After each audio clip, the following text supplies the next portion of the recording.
오늘도 말씀과 기도의 자리에 나오신 모든 분들을 진심으로 환영하고 축복합니다. 귀한 이 시간 하나님의 말씀을 묵상하고 하나님이 오늘 우리에게 주시는 말씀, 특별히 나에게 주시는 말씀, 그리고 진정으로 나에게 원하시는 것이 무엇인지 깨닫길 원합니다.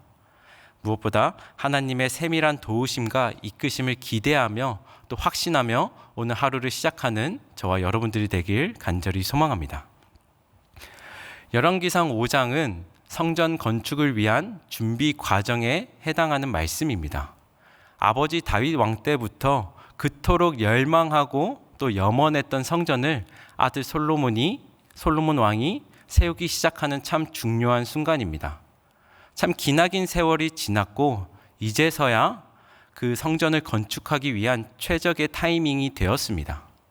솔로몬은 왕이 되자 성전 건축을 위한 준비 과정을 겪으면서 특별히 그 자재들을 구하기 위해서 참 많은 노력들을 했습니다.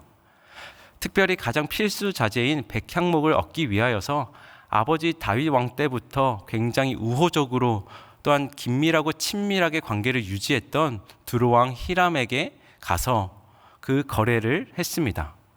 열왕기상 5장 말씀을 천천히 읽어보면 서로 오고 간 그 거래 조건은 아주 단순하고 명료합니다.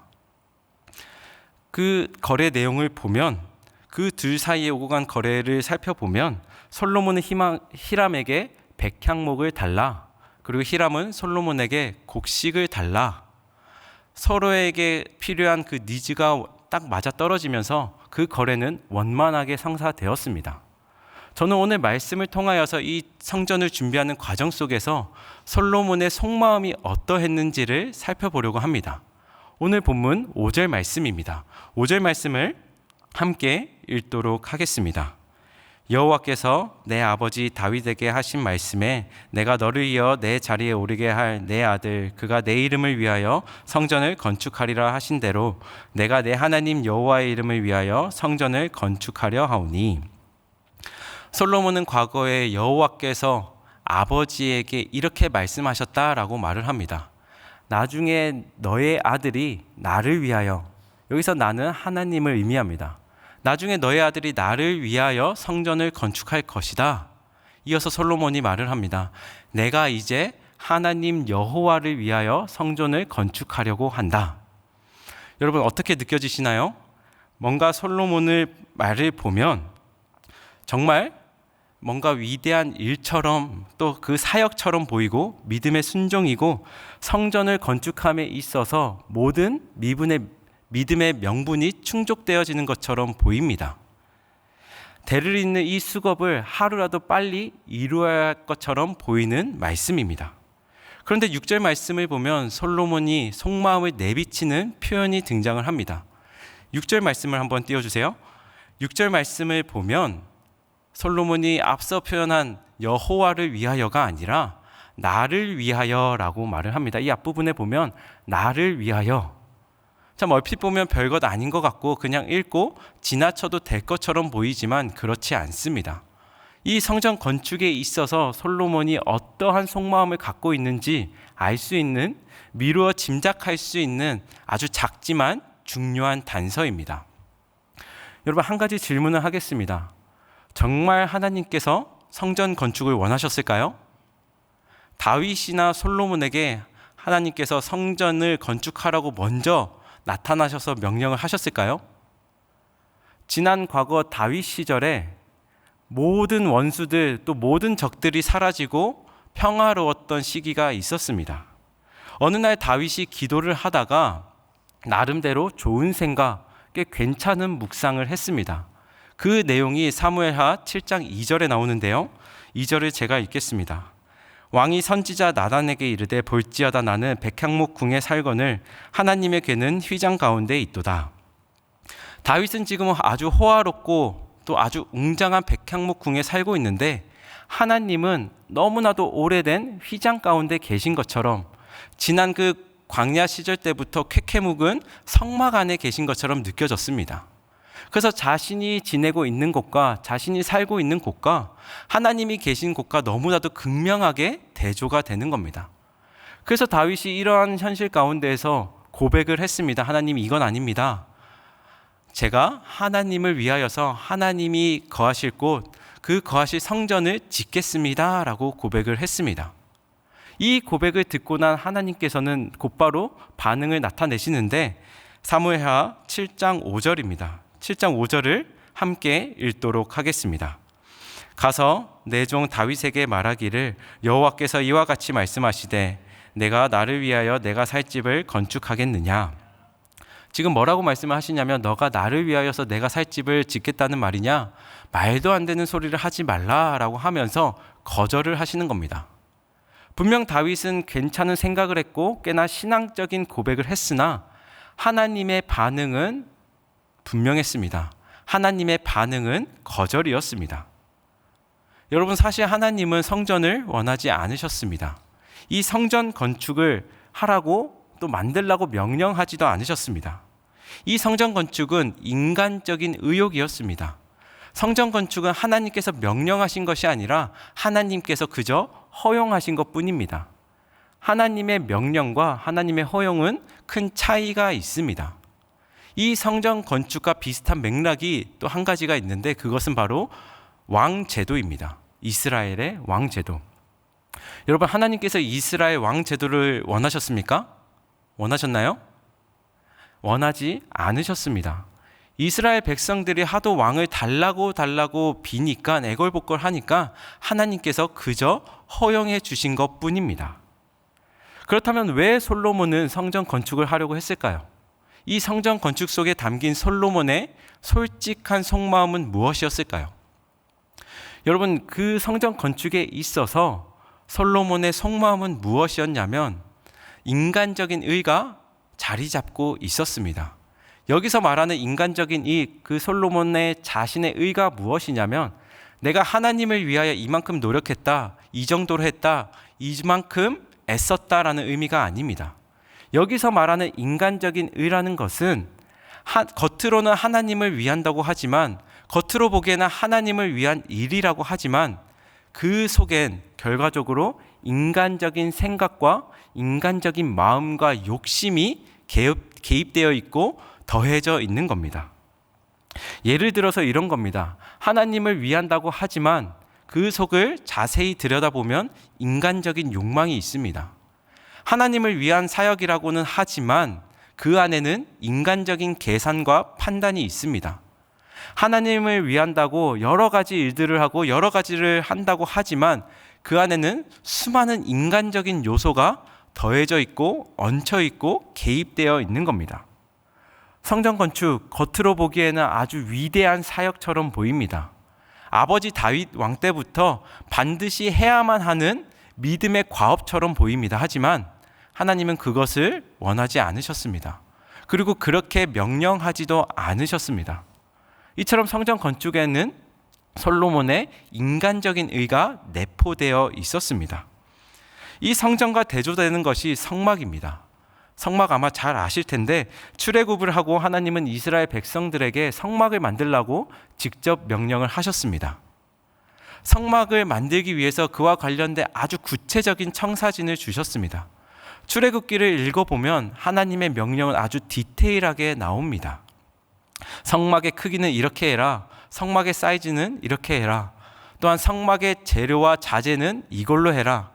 심지어는 성막 안 인테리어까지 소품, 구도, 배치 모든 것들을 아주 상세하게 설명을 하셨습니다. 하지만 성전은 어떤가요? 솔로몬이 성전을 만들 때에 하나님은 별 말씀이 없으셨습니다. 별 반응이 없으셨습니다.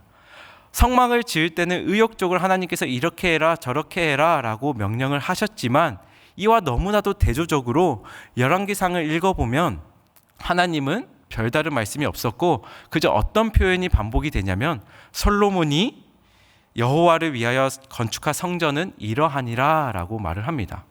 성막을 만들 때는 하나님이 이렇게 말씀하셨다, 이렇게 명령하셨다, 이렇게 해라 라고 말씀을 하시는 표현들이 많이 나오지만 성전을 지을 때는 주체가 바뀝니다. 하나님이 아니라 솔로몬입니다.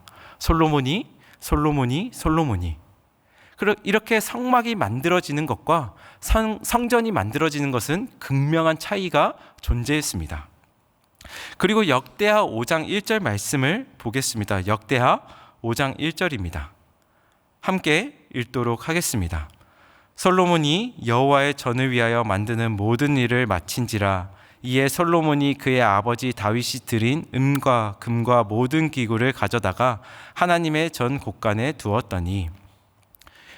과거 다윗은 충분히 성전을 건축할 수 있었습니다. 상황과 환경이 조성이 되었고 뿐만 아니라 넘치고도 남을 자금까지도 있었습니다. 하지만 다윗은 성전을 건축하지 않고 아들이 할 수 있도록 모든 여건과 준비를 했습니다. 그리고 아들이 성전 건축할 수 있도록 모든 것들을 물려주었습니다. 그런데 방금 읽은 역대하 5장 1절 말씀을 보면 솔로몬은 아버지가 물려주신 그것들을 가지고 어떻게 했는가? 그 물려주신 것을 가지고 성전 건축을 하지 않았습니다. 그 물려주신 것을 가지고 성전 건축을 하지 않고 그것들을 전부 창고에 두었습니다. 이 모습을 통해 미루어 짐작할 수 있는 것은 솔로몬이 그것들을 목적대로 사용하지 않고 자기 것으로 여겼다라는 것입니다. 자기 것으로 여겼다. 분명히 그것을 목적에 따라 사용을 해야 되는데 자신의 것으로 여겼습니다. 인간적인 욕심일 수도 있고 인간적인 계산일 수도 있습니다. 그러나 이 결과는 매우 부정적이었습니다. 어쨌든 성전을 건축해야 하니까 어쩔 수 없이 그 이스라엘 백성들을 착취할 수밖에 없었습니다. 건축을 위해서 힘든 일을 시켜야 했고 또 아까 백향목을 충당하기 위하여서 더 힘든 일을 시켜야 했고 뿐만 아니라 그와 관련된 모든 부수적인 비용들을 감당하기 위하여서 너무나도 힘든 일을 부과해야 했습니다. 그래서 나중에 열왕기상 12장 말씀을 보면 솔로몬을 이어 아들 르호보암이 왕이 될 때에 신하들이 한 걸음에 달려와서 르호보암에게 토로했습니다.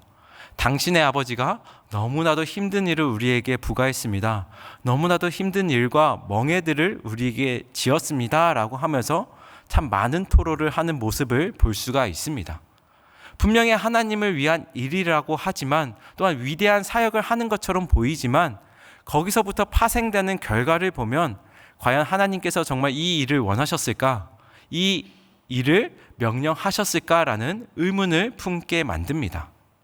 그리고 마지막으로 사도행전 7장 말씀을 보면 솔로몬의 성전 건축 이야기가 나옵니다. 사도행전 7장 47절을 보면 솔로몬이 성전 건축을 했다라고 말씀을 합니다. 그리고 이어서 하나님께서 이 모습을 보고 이 성전 건축을 보고 뭐라고 평가를 하시냐면 51절입니다. 51절을 보면 하나님께서 이렇게 평가를 하셨습니다. 마지막 부분에 성령을 거스른다, 성령을 거슬렀다, 성령을 거역했다, 성령과 반대로 행했다라고 말씀을 하시면서 솔로몬의 성전 건축에 있어서 이렇게 마침표를 찍으셨습니다. 여러분, 오늘 우리는 이 말씀을 묵상하며 우리 스스로를 바라보고 솔직해져야 합니다. 신앙생활을 하다가 보면 우리는 우리의 인간적인 의가 우리의 신앙을 잠식할 때가 참 많이 있습니다. 하나님을 위한다고 하지만 사실 나를 위할 때가 참 많이 있습니다. 그리고 하나님 때문이라고 하지만 사실 나 때문인 경우가 참 많이 있습니다. 하나님이 좋아하실 거야, 하나님이 기뻐하신다, 하나님이 원하신다라고 하지만 사실 내가 좋아하는 것이고 내가 기뻐하는 것이고 내가 원하는 것일 때가 참 많이 있다라는 것입니다. 여러분, 신앙생활엔 어떠한 것도 그 인간적인 것이 추가되어서는 안 됩니다. 그리고 인간적인 것이 얹혀서는 안 됩니다. 100% 하나님의 말씀대로 살아가는 것이지 거기에 내 생각, 내 판단, 내 계산이 자리를 차지해서는 안 됩니다. 앞서 말씀을 보면 하나님께서 그 성전을 이야기하실 때 그 성전에 대해서 뭐라고 말씀을 하시냐면 내가 다윗에게 이렇게 말씀하셨습니다. 내가 너를 위하여 성전을 짓겠다라고 말입니다. 이 성전을 짓겠다라고 하실 때에 그 성전은 예수 그리스도를 의미합니다. 하나님께서 우리에게 예수 그리스도를 주실 것이다 라고 분명하게 말씀을 하셨습니다. 그 예수 그리스도를 우리에게 주실 때에 그 십자가의 과정을 보면 참 하나님이시고 참 인간이신 예수님의 입장에서 예수님의 그 인간적인 의가 개입될 만한 수많은 여지들이 있었습니다. 예수님이 인간적인 의로 자신의 의를 드러내기 위한 수많은 여백들이 존재했습니다.